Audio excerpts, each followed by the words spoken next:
Imaginez que vous êtes dans une rame de métro. Un SDF violent sous l'emprise de la drogue commence à s'en prendre à une femme avec un enfant en hurlant qu'il va la tuer. Tout le monde regarde, personne n'agit, sauf un homme, un ancien militaire qui intervient et maîtrise la situation. Il immobilise l'attaquant et l'empêche de commettre son agression. Ce scénario n'est pas une fiction, cet ancien militaire s'appelle Daniel Penny. Dans le métro de New York, il neutralise Jordan Neely, un SDF toxicomane complètement instable et dangereux. Lors de l'altercation, Jordan Neely décède, accusé d'avoir commis un meurtre. Daniel Penny est placé en détention jusqu'à son procès. Le 9 décembre dernier, il a été innocenté par un jury de ses pairs. Pourtant, cette affaire pose une question qui est taboue, mais qui est cruciale. Et cette question, vous vous la poserez si vous êtes un jour dans la même situation que ces passagers du métro new-yorkais. S'il n'y a que des femmes dans cette rame, est-ce que quelqu'un pourrait vraiment arrêter un prédateur violent? En public, tout le monde répondra oui. Mais en réalité, tout le monde sait au fond de lui-même que les femmes ne sont pas faites pour remplacer les hommes dans les rôles disciplinaires ou violents. Dans cette vidéo, j'ai décidé de briser un tabou en montrant une bonne fois pour toutes pourquoi vouloir à tout prix inclure les femmes dans l'armée, la police ou la justice est une erreur gravissime. La réalité, ce n'est pas le monde des bisounours. Il y aura toujours des individus violents, cruels et sadiques, même dans une société civilisée. Et pour contrôler ces prédateurs, il y a une seule chose qui fonctionne, le rapport de force. La police, l'armée et la justice reposent sur le rapport de force. Autrement dit, la discipline fonctionne par l'usage de la force ou par la menace de l'utiliser. Si vous braquez une arme sur un innocent sous les yeux d'un policier, il va tirer ou au moins vous neutralisez manu militari. Il ne va pas vous demander gentiment d'arrêter.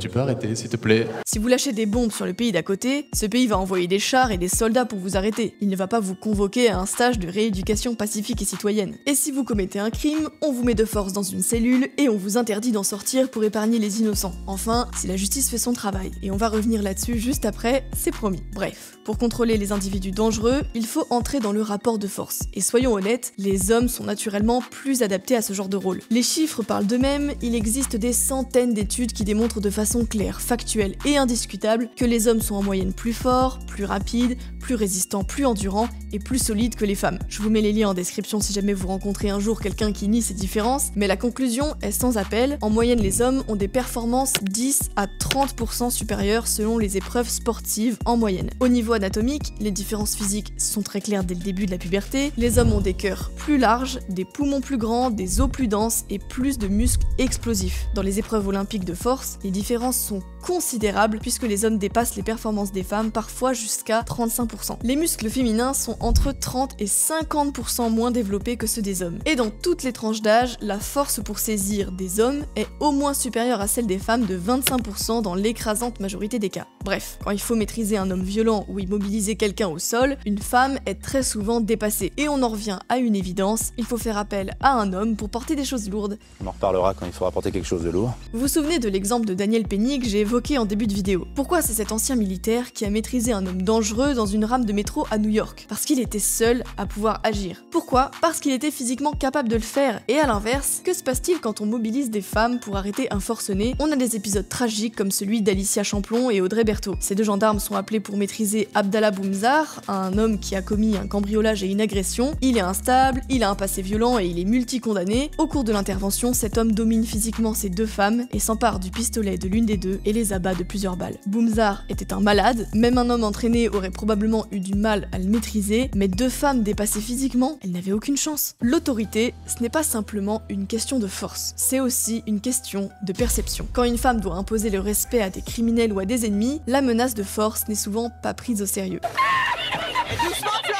Est-ce qu'il est injuste et sexiste que les hommes ne respectent pas l'autorité féminine? Oui, mais quand on dit ça, on ne dit rien. Car le problème, c'est que quand les brutes voient de la faiblesse, ça ne les pousse pas à la pitié, mais à l'action. Je suis sûre que la réaction d'une féministe face à cette déclaration, ce serait de dire qu'il faut rééduquer les hommes pour les rendre plus égalitaires et déconstruits. Mais pourquoi perdre du temps à rééduquer des prédateurs? Les brutes, on ne les déconstruit pas, on les détruit. C'est plus sûr et plus efficace pour tout le monde. Ces différences entre les sexes pour pratiquer le rapport de force ne sont pas un complot du patriarcat, c'est une conséquence de l'évolution biologique.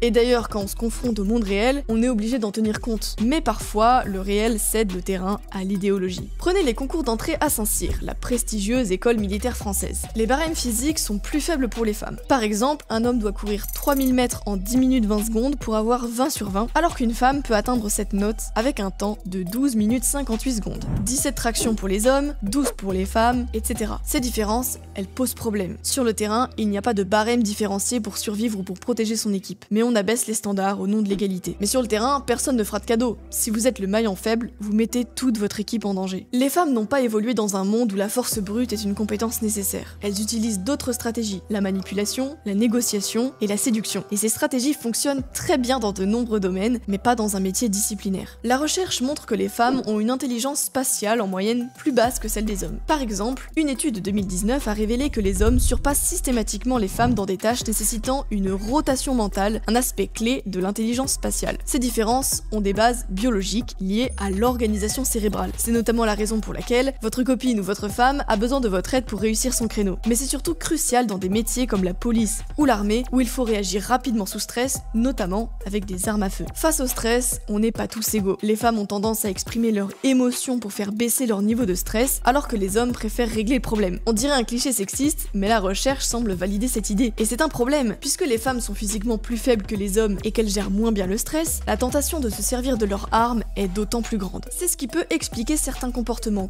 complètement hallucinants des femmes policières, comme celui d'Amber Geiger ou Giger, je sais pas trop, une policière américaine du Texas. Un soir, elle rentre chez elle quand elle s'aperçoit qu'un étranger est dans son salon en train de regarder la télé en mangeant une glace. Prise de panique, elle sort son arme de service et tire 2 coups de feu. L'homme s'effondre et meurt. Problème, elle s'est trompée d'appartement après s'être trompée d'étage. Oups.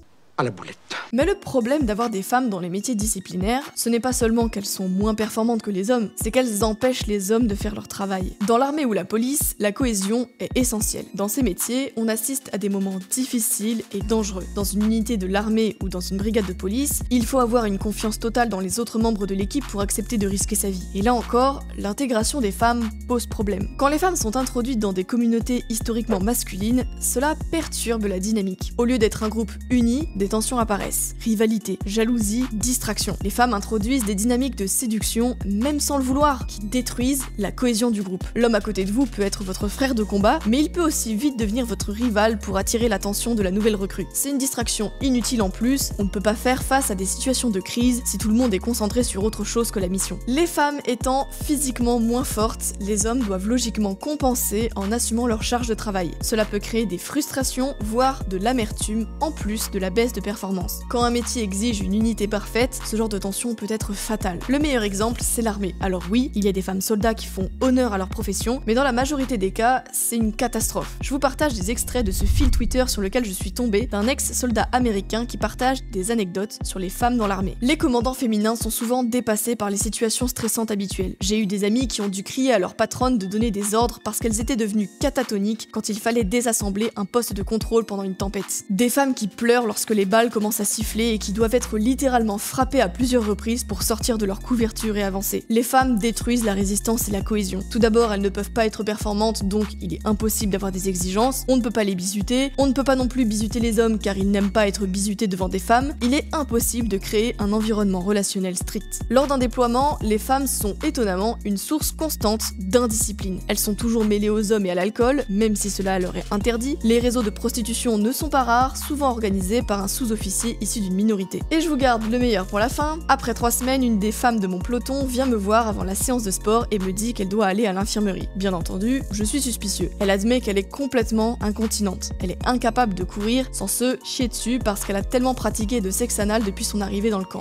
Enfin, parlons de la justice. D'où vient le laxisme judiciaire qui fait tout pour donner une 14e chance aux pires criminels? On accuse souvent la gauche et notamment le syndicat de la magistrature. Ok, mais seulement 22% des juges appartiennent à ce syndicat de l'extrême gauche qui adore les criminels. Par contre, 66% des magistrats sont des magistrates. Et ça, c'est un problème majeur. Voici pourquoi. Selon le psychologue canadien Jonathan Haidt, les femmes sont beaucoup plus sensibles à la fondation morale du care harm. Si vous ne savez pas ce que c'est, j'en ai déjà parlé dans une vidéo précédente. Cela est détaillé dans les travaux de Jonathan Haidt, notamment dans The Righteous Mind, Why Good People Are Divided by Politics and Religion, où il explique comment cette sensibilité structure les différences morales entre les sexes et influence des décisions dans des contextes variés, y compris la justice. Une étude massive menée dans 67 pays montre d'ailleurs que les femmes priorisent la compassion bien plus que les hommes. Conséquence, elles sont plus enclines à donner des peines légères ou à excuser des comportements violents en pensant pouvoir sauver les criminels. Vous connaissez sans doute au moins une femme qui enchaîne des relations avec des hommes catastrophiques, ils sont violents, paresseux, instables et stupides, parfois criminels, mais tout ce que cette femme peut vous dire c'est « je peux le sauver ». Bon maintenant, imaginez que cette femme soit juge, soudain, ça devient plus clair. Alors, faut-il vraiment insister pour intégrer les femmes dans des métiers disciplinaires? Peut-être qu'on devrait réfléchir à deux fois. La question n'est pas de savoir si les femmes ont des qualités, elles en ont, et elles sont immenses. Mais ces qualités sont-elles adaptées à des rôles où la force, la cohésion et la résistance au stress sont indispensables? On peut en douter. Ce n'est pas un hasard si pendant des millénaires, les rôles disciplinaires étaient réservés aux hommes dans leur écrasante majorité. Quand vous devez lutter contre le danger d'une invasion étrangère ou de bandes criminelles comme la mafia américaine des années 30, il vaut mieux compter sur le chromosome Y. Quand vous êtes passager du métro new-yorkais et qu'un toxicomane psychotique repris de justice se met à menacer une mère de famille dans la rame, vous êtes bien content que Daniel Penny soit assis à côté de vous. Peut-être que le délire de l'égalité homme-femme dans les métiers disciplinaires et violents est une conséquence de notre société relativement apaisée comparée au Moyen-Âge. Mais si la violence continue à faire son retour dans nos rues, peut-être que le système acceptera de ranger ses délires idéologiques au placard pour redonner aux hommes la place qu'ils méritent d'occuper.